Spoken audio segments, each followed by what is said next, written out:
It is really heavy stuff, and we're talking about the latest scandal surrounding Vince McMahon and the hush payments made behind the scenes in WWE over the last 16 or more years. And to say it's not surprising would be an understatement. It's very unsurprising because we have been knowing about this, but to see it in print, to read the descriptions of what has happened behind the scenes regarding female talent being put in incredibly difficult positions in order to maintain their spot on TV, and the payouts, $7.5 million for one person 3 years ago. And this is around the Me Too Time's Up movement. So this was fairly recent in terms of paying off someone to make sure they kept quiet about past dealings in WWE. And this all revolves around the latest Wall Street Journal article that dropped on Friday morning detailing $12 million paid out over 16 years to 4 different women. And the difference this time around is that this is talent from the main roster.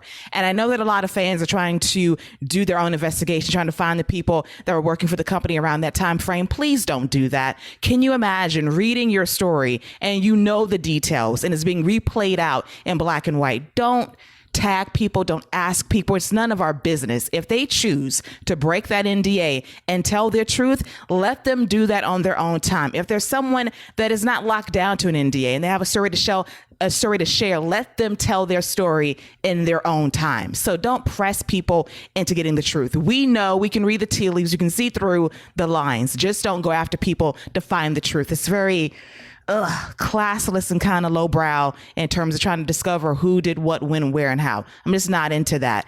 But as we dig deeper into the story, you wonder to yourself, is this the breaking point? Because clearly somebody from WWE, from that board, is leaking information to the Wall Street Journal. And I don't blame them, because apparently you want this man out of power. And I don't blame you for that either. And when the first news broke a few weeks ago, Vince came out on SmackDown saying we're in this together. He makes a cameo appearance on Monday Night Raw to let us know John Cena is coming back next week. He tries it again a third time to introduce John Cena himself. It was interesting that Cena did not share any space with Vince during his return a couple of weeks ago, but the brazenness, after every news story that breaks, he comes out there, he gets the vanity pop, and the fans cheer for him. Ugh. And it's on the fan base to say, when is enough enough? Can you separate the man from the character at this point? Because you're co-signing on the behavior in a lot of ways. You pay your ticket to these shows, granted, and you can do whatever you like.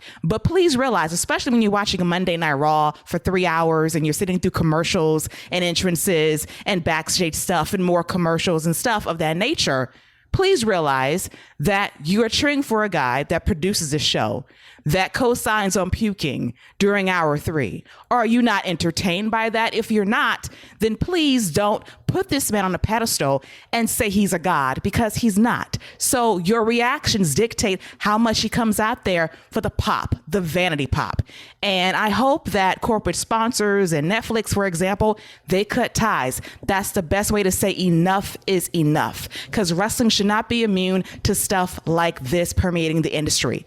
This is a billion-dollar business, and it should be treated as such by cleaning up the toxicity that has really run rampant in WWE over the last 30 or more years. Because I can imagine the list of women that have been harassed under Vince's watch, and Johnny Ace for that matter as well. So Scott, can you please go into detail regarding your thoughts on this latest news article that dropped courtesy of the Wall Street Journal, and what do you think the board will do ultimately, and what will fans do as more information drops regarding Vince's hush payments to at least 4 women, if not more, at this point?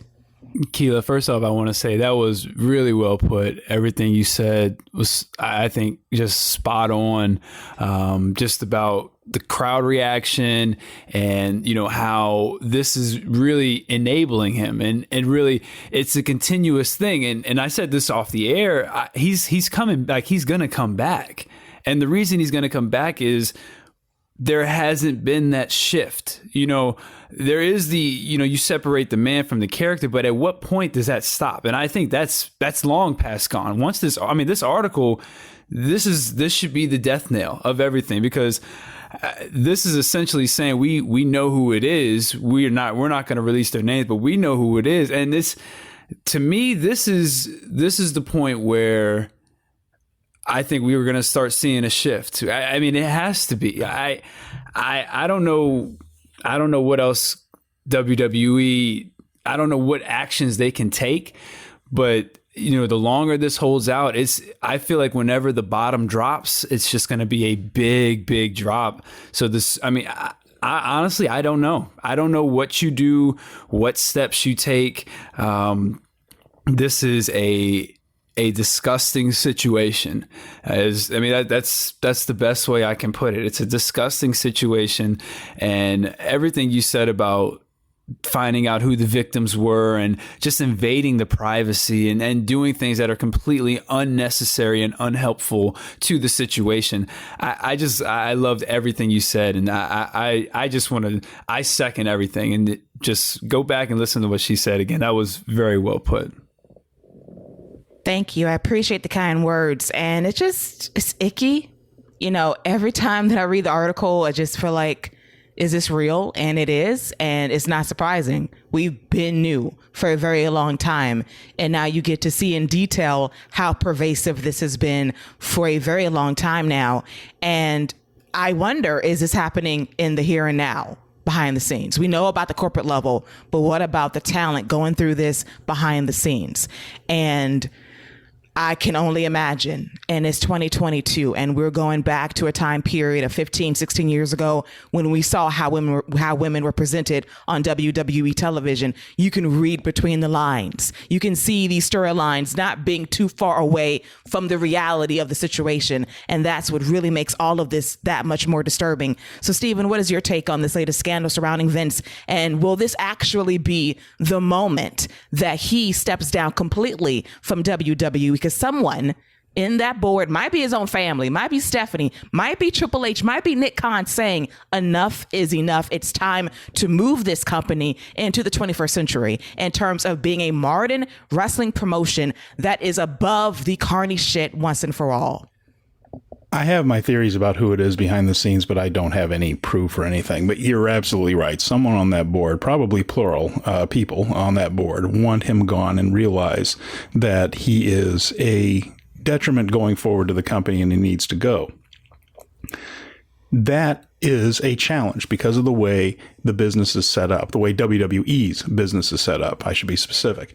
They cannot vote him out. Vince has controlled the voting shares in such a way that even if the entire board, which is down one member because someone resigned this week, and probably because they didn't want to have anything to do with all this anymore, they cannot, even if they were unanimous, vote the man out. They don't have that kind of voting power. So anything to remove Vince McMahon would have to come from outside of the companies influencing him, because if Vince decides to dig in his heels and say, that's it, I'm just going to plug my ears and push forward, which is, we're talking about a man who's a friend of and an associate with Donald Trump, who's made a life out of plugging his ears and plowing forward in the face of all criticism and logic.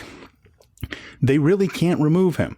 The only way would be if the business was hurt enough that he was worried about his own wallet and his own payout. I've been saying for a long time, I think that Nick Khan is there to sell the company. This guy's a deal maker. That's what his job has always been. He's not interested in running a company for years and years. He was brought in because he has connections with multinational entertainment conglomerates. And he talks to those people he talked to them before he was with WWE. He talks to them afterwards. His job is to eventually sell this thing. If Vince is costing everybody tens, maybe hundreds of millions of dollars because they're hurting the company, then that is the kind of thing that can push the guy out. What's going to be interesting to see is the contortions this company goes through to keep him in the creative position. Now, the last round of controversy had to do with the paralegal that we know now. We don't, not saying anybody's name, but the paralegal who was paid extra to basically have an affair with Vince McMahon, then was moved over to Johnny Ace in that really creepy way that they did, saying they passed the poor woman around and then doubled her salary, all this stuff. That one, they said, well, he was doing something inappropriate with someone in the office, so he is no longer the CEO. We're putting Stephanie in charge, wink, wink, nudge, nudge. And now Stephanie's going to, quote unquote, run the company. I'm sure that if Vince is in constant contact and she's not exactly going to go against Dad's wishes, if he's running the place. It's all bullshit. It's something that they did just to cover their rear ends publicly and to the stockholders. But this is all on-air talent. So the contortions they're going to go through to say that he should stay in a position that literally enables the behavior that has cost the company tens of millions of dollars is going to be very interesting to see. How in the world can they justify keeping him in that job?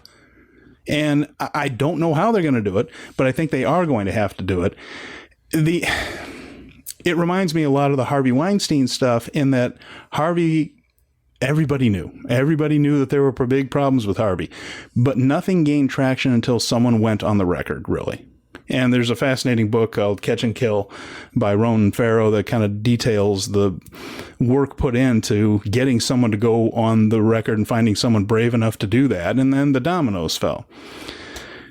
I feel like it's going to have to be something like that, because this is going to be a thing and it's going to run in the papers for a little while. And then the next scandal will come up with somebody else and it might fade away. But if someone does come forward, then he's got an even bigger problem. And it's going to have to be something like that. It's going to have to be something like NBC Universal that pays them hundreds of millions of dollars for Raw and NXT to say, hey, we have a problem with this. It's going to take something like the Fox network that pays them a ton of money for SmackDown to say, hey, we have a big problem with this. Is that going to happen? I don't know, but right now I don't feel like the story has quite enough traction to do it. He should be gone. He should have been gone the first time around. He should have been gone for poor job performance, for the love of God, from the creative role. It hasn't been good in years and years and years. But he's the type of guy that digs in his heels and they can't vote him out. So I think it's going to have to come from an outside source. There's going to have to be some people coming forward to say, yes, this happened to me. And but that's the kind of thing that could come out of this. And I don't think anybody believes that these NDAs are indicative of the only time this man ever took advantage of his position. That was a very long explanation and a long answer, so sorry about that. But that's just what I've been thinking about since all this came out. It's absolute facts, though, and it is going to take someone being on the record to say these things happen that is not attached to an NDA. Maybe we need Ronan Farrow on the story for the New Yorker to do the ultimate expose. It might come down to that, but these Wall Street Journal leaks are warning shots saying, okay, keep doing it. Yeah. So you want to go out there, you want to get cheered, here's another story. And it's only going to be a domino effect the more he stays on the job. He'll be 77 next month. Yeah. A 77 out of touch by 20 years, year old man in the chair trying to tell me what is relevant in today's wrestling. No. He got to go. He does. The weird thing is, he thinks he's bulletproof. He thinks this is his kingdom, and he feels like and keep in mind, this is a man that beat a federal indictment for drug trafficking. Basically, he was a steroid dealer. He was prosecuted as being a steroid dealer, and he won. He beat. You know what the winning percentage is on federal indictments? It's like 90 plus, and he beat it. So this guy just feels like, what can a newspaper article do to me? And we heard about how he walked back after that appearance on SmackDown, got the cheers of the crowd, walked to the back and yelled, fuck him. That's the kind of guy we're dealing with here. And it's going to take a big, big shove to push him over the edge. But I agree with you, Keila. I don't think that whoever is leaking this is done. I think they just keep saying, I've got a little more, got a little more, got a little more. And if he digs in 3 weeks, we might be having another conversation. It's very possible. It will not shock me. This is not the end. This is only beginning of what's going to be coming out in the next few weeks, because 2 articles is simply not enough. Somebody's going to say something else in about 2 weeks. They say, here's another warning. How long you want to stay in this position? Because we know the TV rights fees are due in the next year or two. How much you want to take, how many blows you want to take from this. The Netflix deal with this documentary, which was incredibly expensive, has been shelved. Yeah. It might never see the light of day. And that's a lot of money that they hyped up via these. Oh, my God. Can you imagine the quarterly earnings report? Oh, yeah. coming up. Will he even be on the phone taking calls and questions? I doubt it. Boy, huh? So it's a mess. I bet he's busy that day. Mess. I bet he's busy that day. I bet he finds a way to be busy that day. I agree with you. Yes. He's deferring all questions to Stephanie because she's in charge technically. But my God, can you imagine those questions that day? He certainly hasn't missed any creative duties, though. Unfortunately. The one spot he won't go home.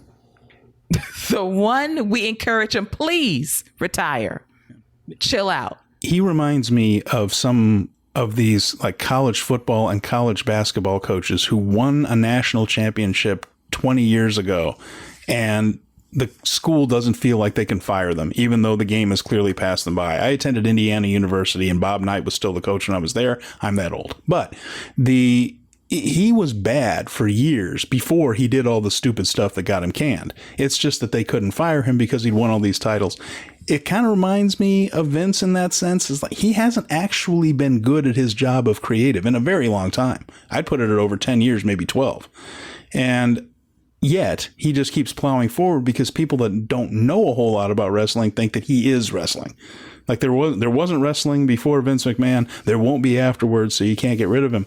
He's well past. The game has passed him by. And that's the only way. Getting him out is the only way this is ever going to really improve. And this week is an excellent example of just how troubled it is in that room.